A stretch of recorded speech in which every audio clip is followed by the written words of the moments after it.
This is our presentation on North Carolina geographic regions. Fill in the worksheet that goes along with this assignment, where you will both draw in the regions on your map, as well as identify the statements in which region they belong with, using a T for Tidewater, C for Coastal Plain, P for Piedmont, and M for Mountains. When you come across a note that is not one of the things listed in number 1 through 15, make a note of that somewhere in the blank space on your map. Put an arrow to the region that note corresponds with.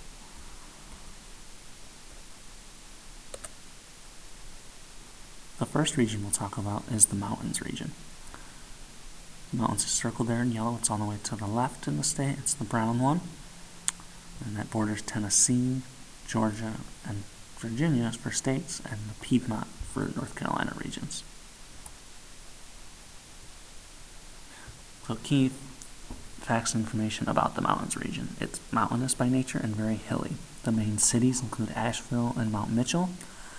The main activities and economic activities in the mountains region include camping and outdoor activities, so hiking all seasons of the year, skiing in the winter.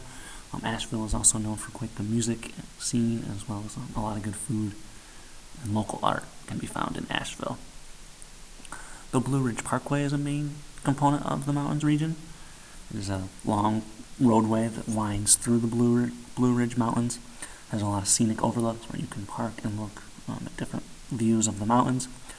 And a lot of people like to drive that parkway, both with cars and especially motorcycles. There's a certain part of the parkway called the Tail of the Dragon that's very popular with motorcycle tourists.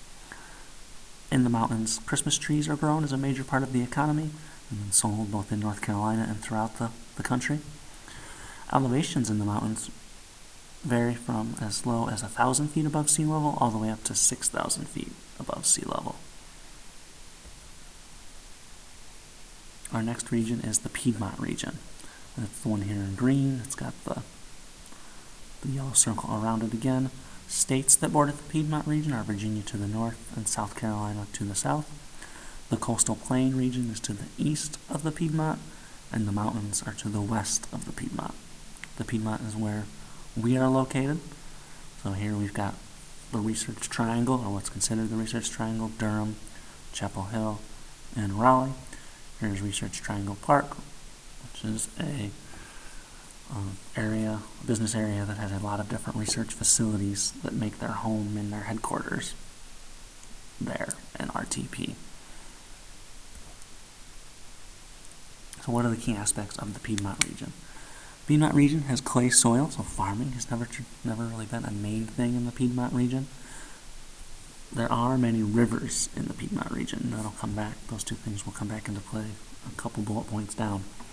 Some of the main things that occur in the Piedmont: there's a lot of sports teams. We've got the Carolina Panthers in Charlotte, the Carolina Hurricanes in Raleigh, a lot of different colleges. Charlotte has a number of colleges.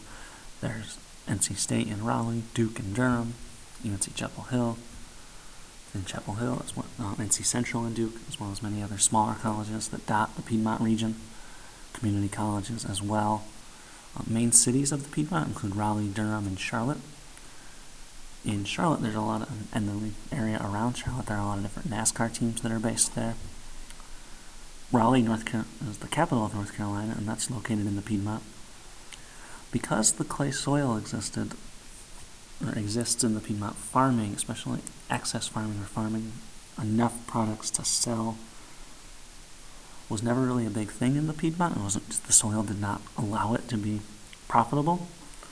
So instead, in the Piedmont, manufacturing or making things was a big thing. So textile or clothing from cotton was grown throughout the South and in the coastal plain part of North Carolina.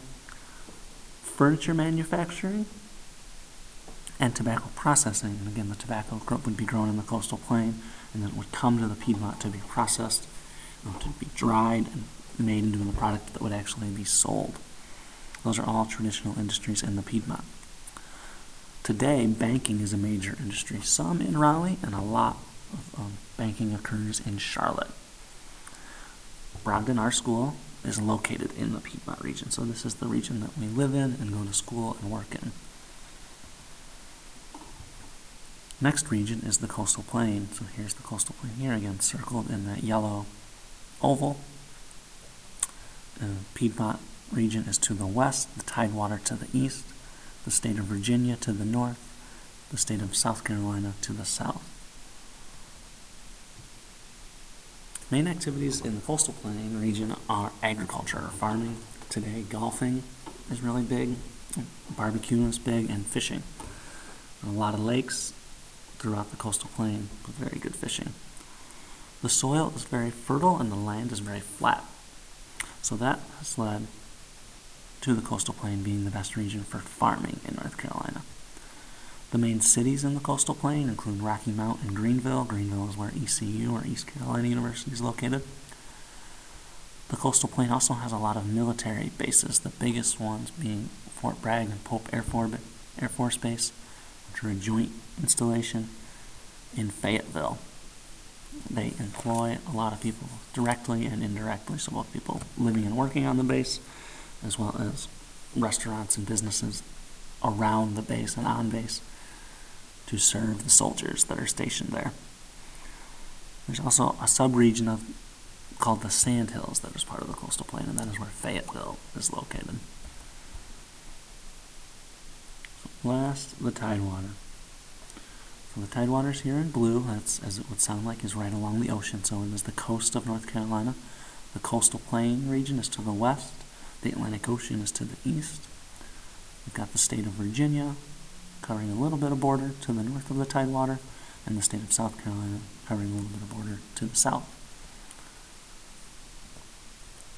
The Tidewater region is famous for the shores and shipwrecks. There's very shallow water on sandbar islands that are in the Tidewater, and the Outer Banks is also known, which is part of the Tidewater, is also known as the graveyard of the Atlantic. As the sandbanks shift, ships will be traveling through there and not know where the sandbanks are, and sometimes hit them and have a lot of shipwrecks there. That's why there's so many lighthouses in the Outer Banks to help notify ships of the shallow water and danger. Main activities in the Tidewater region include tourism and beaches. It's also had shipping, so especially when North Carolina was a colony or the country was very young as a country. Wilmington and other ports in the Tidewater would be used to send goods out that were made in North Carolina and to bring goods in either from other colonies or states or from Europe or Africa. Like I mentioned, the Outer Banks are found in the Tidewater region. The Tidewater contains many estuaries, which is something you'll learn about in science. It's full of animal life and marine life. The largest lake in North Carolina, largest natural lake in North Carolina, Lake Metamusket, is also located in the Tidewater region. So here is the source for where this information came from. The Land of Contrast textbook, Chapter 1, Lay of the Land, pages 2 through 43. So with this information, you'll now work on making a license plate based on one of the 4 regions. Here are the guidelines for the license plate. So you'll make your own. It's on there's a template to use on the back of your worksheet where you fill in information about the different regions. You'll pick one of the 4 regions, so either the mountains, Piedmont, coastal plain, or Tidewater, and you'll make a custom license plate for that region. So you will, in the top left-hand corner in this box, put the NC and then put your birth month on the top. So if I was doing this for myself, I would put August or 8. I was born in August. On the right-hand side, you would put your birth year. So in this side, I have your birth year. If I was doing it, it would say 1985. If you would do it, it would probably say 2002 or 2003. Next, a slogan. So instead of First in Flight, you would put a slogan that has to do with your region. So you would go back and look at the activities for that region and make your slogan have something to do with one of those activities. That's number 2. That's this part here. You put a slogan there. Here in the middle,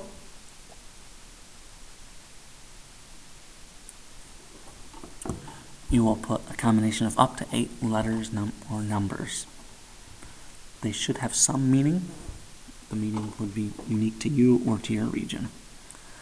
Somewhere on your license plate, so that was number 3. Number 4, somewhere on your license plate you'll put 2 pictures of activities that happen in that region. For example, on this one, there's the plane that the Wright brothers would have used. So it says first in flight. And here on the bottom, there is a picture of the beach. You would do 2 pictures that do with your specific region. The last part, here on the bottom, instead of North Carolina, you'd put your region. So if I was doing the Piedmont, I would write Piedmont here on the bottom instead of North Carolina. Okay. You can look back again for some different examples. You can rewind for some different examples.